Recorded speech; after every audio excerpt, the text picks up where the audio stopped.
This is suddenly.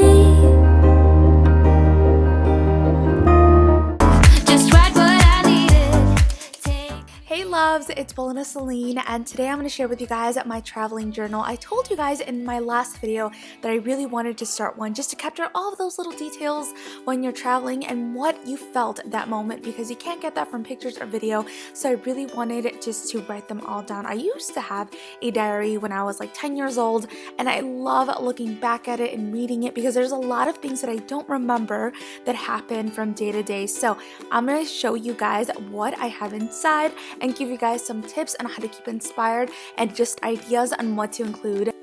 The first thing that I recommend is to use your own scrapbook paper, because that way it's a little bit thicker and it's going to hold memorabilia or pictures that you want to include, and also you get to play with fun patterns. So I'm just including some that I'm going to be using later on. Since I am currently in Miami right now editing this video, I wanted to add some palm trees, and I'm also going to include some cute work, and this is actually from JF Illustrations, and she makes the cutest things.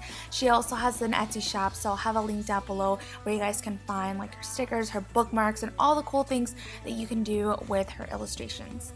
I like customizing my pages with specific themes for a specific trip, or you can just add really cute and colorful pages on there. All I did was grabbed a traveler's notebook that came with my Webster's Color Crush traveling journal, and I just traced it, and then I cut it out and did the same thing with a bunch of different other scrapbook papers. I had a variety of different scrapbook papers. Some of it was cardstock, so it was thicker, and then I also wanted some that was not so thick, but I just glued those together back to back. That way they'll be a little bit thicker.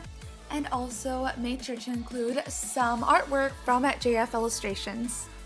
Once you're all done, you can just fold them and put them inside of your planner. Alright, so let's talk about what to include inside. So what I like to add is add photos or memorabilia. I actually have this cute little printer that I purchased, and you can download the pictures from your phone and have it sent straight to the printer, and then they have a sticky bag so you can include them inside of your planner. You can also spice up your journal by adding scrapbook paper, journaling cards, or stickers. I got this really cool sticker book from Hobby Lobby. It includes all the states. My goal is to one day use all of these stickers and travel all over the United States as well. So I'm just going to go ahead and add some bigger stickers, and this is from the Happy Planner to really emphasize and to really highlight specific moments of when I was traveling. So these are some other things that you can also add to your planner. For example, always write down the date. Of course, we're all gonna do that anyway, but also write down the weather and specific things, like was it too sunny, was it really windy? For example, when we were in New York, it was so windy, it was so hard to take a good picture, but it made it so much fun. The memories that we had was really nice, so I made sure to write down the degrees, and also I made a cute little checklist of the landmarks that we visited. So if you ever have a bucket list when you go somewhere, write it down and then check them off as you go, and that way you remember what the landmarks were called or any fun facts about them. That way when you look back, you see what really mattered, you remember the places that you visited and what you did. Another fun thing to add is the places that you eat. When I travel, that's my favorite thing to do, is always to find good spots to eat. And one of my favorite things to do when I travel is I always like finding really cool places, not only to eat, but to get desserts.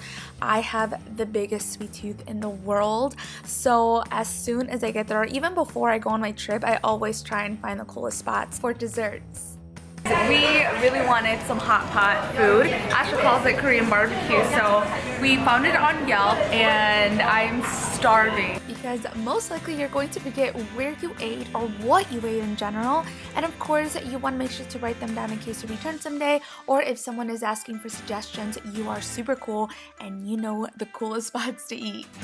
So those are the 5 things that I highly recommend for you to include inside of your planner, and you'll have plenty of space to write down other things that you want to remember, and it'll fill it up, and it'll be just such a good memorabilia for yourself.